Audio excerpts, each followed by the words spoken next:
to those nights, my horror night. Alright, all you blood-sucking freaks, I am Bud Haddonfield, and this is The Last Video Store.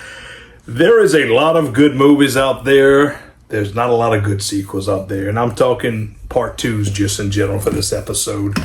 And one of the ones that I want to talk about, that I want to take the time out to recommend, is 1999's From Dusk Till Dawn 2, Texas Blood Money. This movie was directed by Scott Spiegel. I believe him and Dwayne Whitaker, one of the stars of this movie, wrote this together.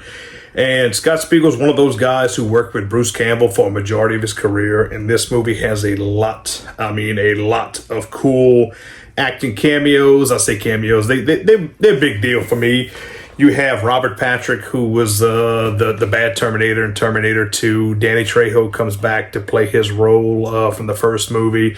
You get Muse Watson. He was the fisherman in the first two I Know What You Did Last Summer movies. Brett Harrison, who's Woody Harrelson's brother. Bo Hopkins, who recently passed. I'll say recently, last week, the last couple of years, he played a cool Texas Ranger. And we get one of the coolest openings. It's a movie within a movie, and the movie they're watching has not only Tiffany Amber Thiessen from Saved by the Bell, but motherfucking Bruce Campbell. Texas Blood Money, it kind of picks up similar to the first movie. You have these group of bank robbers who's Muse Watson, Robert Patrick, Dwayne Whitaker, who I mentioned. He was in Tales from the Hood. He was one of the bad cops from the first segment. I mentioned that episode yesterday when I recorded it.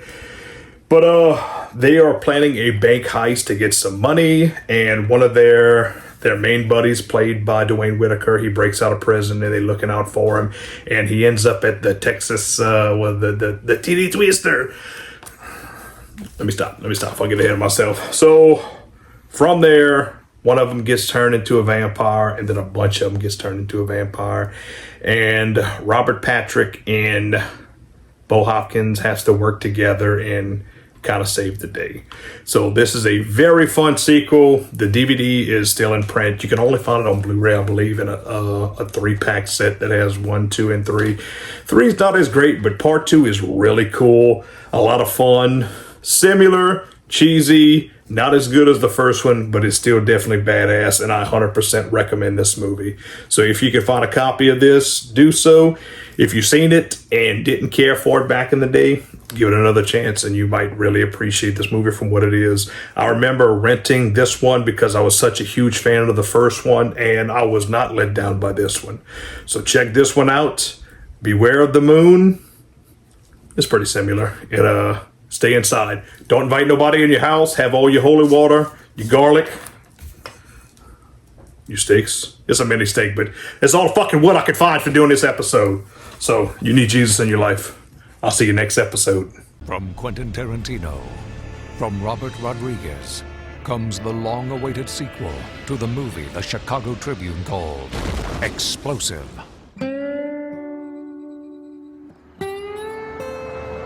Listen up, man. That Mexican bank deal's back on. We gotta move double fast. The plan was simple. Pack a bag, bring your 45, and be ready to roll at high noon. But when 5 criminals headed south for the big score, We're about to be millionaires. somebody changed the rules. Vampires, Ray Bob. Get out of there!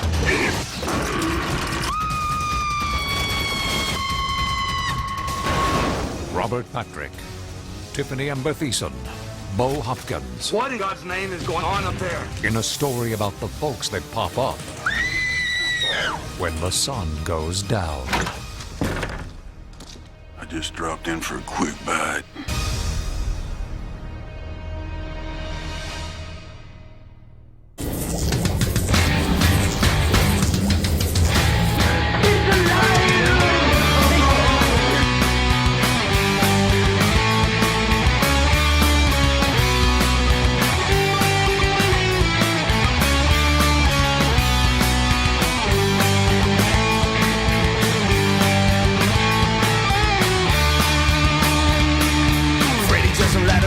Michael Myers are the heroes of my past. Now the media is dying. Chucky and the zombies all up in cemetery. So bring me back those. I wanna come back to those times when all movies were so scary.